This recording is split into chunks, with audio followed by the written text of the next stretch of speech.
Hello guys, എല്ലാവർക്കും നമസ്കാരം. ഞാനൊരു കൂട്ടം കാണിക്കാനാണ് കേട്ടോ വന്നത്. എന്താണെന്നറിയോ, നിങ്ങളെല്ലാവരും കർക്കിടക കഞ്ഞി കിറ്റ് വാങ്ങണം. ഞാൻ വാങ്ങിയിട്ടോ. ഞാൻ ഇന്ന് പോയി ഇത് വേണ്ട കർക്കിടക കഞ്ഞിയുടെ കിറ്റ് വാങ്ങിയിട്ടുണ്ട്. ഇത് നമുക്ക് 7 ദിവസം കഴിക്കാനാണ് കേട്ടോ പറ്റുള്ളൂ. 7 ദിവസം ഇത് കഴിക്കാനുള്ളതാണ് ഒരാൾക്ക്. അതാണ് ഇതിൻ്റെ ഒരു കണക്ക് കേട്ടോ വരുന്നത്. അതിനകത്ത് പാക്കറ്റിൽ വരണത് കണ്ടോ, ആശാളി വരുന്നുണ്ട്.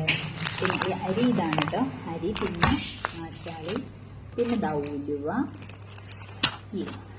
കണ്ടോ ഉലുവ, പിന്നെ ഇതാണ് കേട്ടോ നമ്മുടെ മരുന്ന്. അതായത് നമുക്ക് ഈ കർക്കിടക കഞ്ഞിയിൽ ചേർക്കാവുന്ന മരുന്ന്.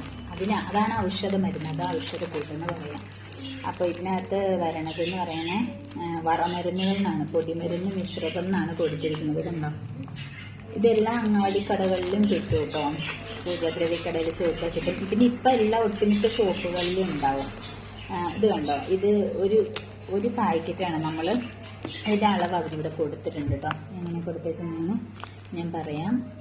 കുറുന്തോട്ടി, കരിങ്കുറിഞ്ഞി, കീഴാർനെല്ലി, ചെറുള, മുക്കൂറ്റി, വയൽച്ചുള്ളി, തഴുതാമ, പൂവാങ്കുറുന്നൽ, തൊട്ടാവാടി, നിലപ്പനക്കിഴങ്ങ്, അമുക്കുരം, ഇരട്ടിമധുരം, ജാതിപത്രി, ജീരകം, കരിഞ്ജീരകം, അയമോദകം, വീഴാലരി, ആശാളി, ആറ്റുവട്ട് തുടങ്ങിയ 30-ലധികം നാട്ടുമരുന്നുകളുടെ സവിശേഷമായ മിശ്രണം കേട്ടോ. ഇപ്പം അക്ഷരം കുടുങ്ങി ചത്തുപോയനെ. അപ്പോൾ ഇതാണ് നമ്മുടെ ഈ കഞ്ഞിക്കൂട്ടിൽ, ഔഷധ കഞ്ഞിക്കൂട്ടിലുള്ളത്. അപ്പോൾ ഇതെങ്ങനെയാണെന്ന് വെച്ച് കഴിഞ്ഞാൽ, നമുക്ക് ഇതെന്തിനാണ് നമ്മൾ കഴിക്കുന്നതെന്ന് വെച്ച് കഴിഞ്ഞാൽ, നമ്മളിപ്പം മലയാളികളെല്ലാവരും മിക്കവരും തന്നെ ഈ കർക്കിടക മാസം, അതായത് ഹിന്ദുക്കളെല്ലാവരും രാമായണ മാസം നല്ല നോയമ്പിൽ തന്നെ ആയിരിക്കും. അതെന്ന് വെച്ച് കഴിഞ്ഞാൽ മത്സ്യമാംസാദികളെല്ലാം ഒഴിവാക്കി, ഞാനൊക്കെ അങ്ങനെയാണ് കേട്ടോ. ഞാൻ എല്ലാ കർക്കിടക മാസത്തിലും അങ്ങനെ വ്രതവും കാര്യങ്ങളും എടുക്കാറുണ്ട്. അപ്പോൾ ഇപ്പോൾ ഞങ്ങൾ ഈ വ്രതത്തിൽ പോകുന്ന സമയത്ത് നമുക്കിത് കഴിച്ചു കഴിഞ്ഞാൽ കുറച്ചും കൂടി ആരോഗ്യം, കാരണം അസുഖങ്ങൾ കുറയും. അസുഖങ്ങൾ എന്ന് വെച്ച് കഴിഞ്ഞാൽ നമ്മൾ ഇതെപ്പോഴും കഴിക്കുന്നില്ലല്ലോ. അതുപോലെ കർക്കിടക മാസത്തിൽ നമ്മൾ ദേഹരക്ഷകൾ ചെയ്യുക, എണ്ണ തേച്ച് കുളിയും. ഞാൻ അങ്ങനെ ഉണ്ടോ പഠിച്ചേക്കുന്നത്. അതുകൊണ്ടാണ് തുടങ്ങിയപ്പോൾ മുതൽ എണ്ണ തേച്ച് രാവിലെ ഞാൻ തേക്കുന്നത് ചെമ്പരുത്വാദി തൈലാണ്. ഇപ്പോൾ തലയിൽ ചെമ്പരുത്വാദിയും ദേഹത്ത് നാൽപ്പാമരാതി. ഈ നീലിപൃങ്ങാതി ആയിരുന്നു കേട്ടോ ഞാൻ ഈ ചെമ്പരുത്വാദിക്ക് പകരം കഴിഞ്ഞ വർഷം വരെ യൂസ് ചെയ്തിരുന്നത്. അപ്പോൾ എനിക്ക് ആ ഒരു ഓർമ്മ ഇങ്ങനെ വരുന്നത്. ഇത് തമ്മിൽ എനിക്ക് മാറിപ്പോകും എത്ര പറയുമ്പോഴും. അപ്പം ഞാൻ പറഞ്ഞു വന്നത് എന്താ വെച്ച് കഴിഞ്ഞാൽ, ഇത് എന്തൊക്കെ അസുഖങ്ങൾക്ക് നല്ലതാണെന്ന് ഞാൻ പറയാം കേട്ടോ. വാത, പിത്ത, കഫ ശമനം, നടുവേദന, നീർക്കെട്ട്, ശ്വാസമുട്ട്, പ്രമേഹം, കൊളസ്ട്രോൾ, മലബന്ധം എന്നിവയെ ശമിപ്പിക്കുന്നു. പിന്നെ എല്ലാവിധ പകർച്ചപ്പനികളെയും പ്രതിരോധിക്കുന്നു. ധാതുശക്തിയും രോഗപ്രതിരോധ ശക്തിയും 10 മടങ്ങ് വർദ്ധിപ്പിക്കുന്നു. അപ്പം അങ്ങനെയാണ്. അല്ലെങ്കിൽ തന്നെ ഈ പച്ചമരുന്നുകൾക്കെല്ലാം എന്ന് വെച്ച് കഴിഞ്ഞാൽ ഒരു പ്രത്യേക ഗുണങ്ങളുണ്ടാവുമല്ലോ.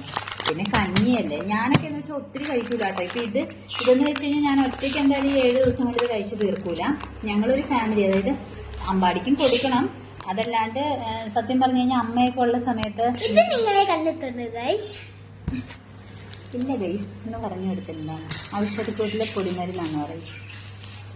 അപ്പോൾ എങ്ങനെയാണെന്ന് വെച്ച് കഴിഞ്ഞാൽ അതിൻ്റെ ഇടയ്ക്ക് അമ്പാടി വന്ന് ചോദിച്ചതുകൊണ്ടുണ്ടോ, ഞങ്ങൾ എണ്ണ തേച്ച് കുളി ഞങ്ങൾ 2 ആളുണ്ട് കേട്ടോ. അത് വേറെ കാര്യം. പക്ഷേ ഈ കഞ്ഞി കുടിക്കുന്ന കാര്യം എങ്ങനെയാണെന്ന് എനിക്ക് അറിഞ്ഞുകൂടാ. കാരണം മരുന്നുകളൊക്കെ ചേരുമ്പോൾ അമ്പ് കുടിക്കുമെന്നറിയില്ലെങ്കിൽ ഞാൻ ഒരു സ്പൂണെങ്കിലും അമ്പൂരിനെ കൊണ്ട് കഴിപ്പിച്ചിരിക്കും. പിന്നെ എനിക്ക് പണ്ട് അച്ഛമ്മ ഇത് വെച്ച് തരുമായിരുന്നു കേട്ടോ. അത് അമ്മ ഇങ്ങനെ തനിയെ ഉണ്ടാക്കിയെടുക്കുന്ന മരുന്നുകളൊക്കെ, ഈ പറഞ്ഞ ഔഷധങ്ങളെല്ലാം നമുക്ക് കിട്ടുന്ന സാധനങ്ങളാണ്. അതുകൊണ്ടൊക്കെ അമ്മ തന്നെ ഉണ്ടാക്കുന്നത്. എനിക്കിതൊന്നും അറിയില്ലാത്തതുകൊണ്ട് ഞാനിപ്പോൾ കടയിൽ നിന്ന് പോയി വാങ്ങി. എന്നാലും കുഴപ്പമില്ല. അപ്പം അങ്ങനെ ഗൈസ്, അങ്ങനെയാണ് എൻ്റെ കർക്കിടക മാസം പോകുന്നത് കേട്ടോ. പോകുന്നത്രയും നല്ല രീതിയിൽ തന്നെ പോട്ടെ. നമ്മളെ കൊണ്ട് ചെയ്യാൻ പറ്റുന്ന കാര്യങ്ങളൊക്കെ ചെയ്യുക എന്നാണ് എൻ്റെ ഒരു വിശ്വാസം. അപ്പം വാങ്ങി ഉപയോഗിക്കാൻ പറ്റുന്നവർ ഉപയോഗിക്കുക. ഇപ്പം മിക്കവരും എല്ലാവരും തന്നെ കഴിച്ചു തുടങ്ങിയിട്ടുണ്ടാവും. 7 ദിവസമാണ് അതിൻ്റെ ഒരു കണക്ക്. 7 ദിവസം എങ്കിലും കുടിക്കണം എന്നാണ്. പിന്നെ അതിൽ കൂടുതൽ കുടിച്ചാലും കുഴപ്പമൊന്നും ഉണ്ടാവില്ല. പക്ഷേ 7 ദിവസം കഴിക്കണം. അതെല്ലാം കണ്ടിട്ടുണ്ട് എല്ലാവരും. അപ്പോൾ ബൈ പറയും. ലൈക്ക് ആൻഡ് സബ്സ്ക്രൈബ് എന്നിട്ടോ പറഞ്ഞിട്ട് പോയേക്കുന്നത്. യൂട്യൂബ് കാണും. അതാണ്. See you guys.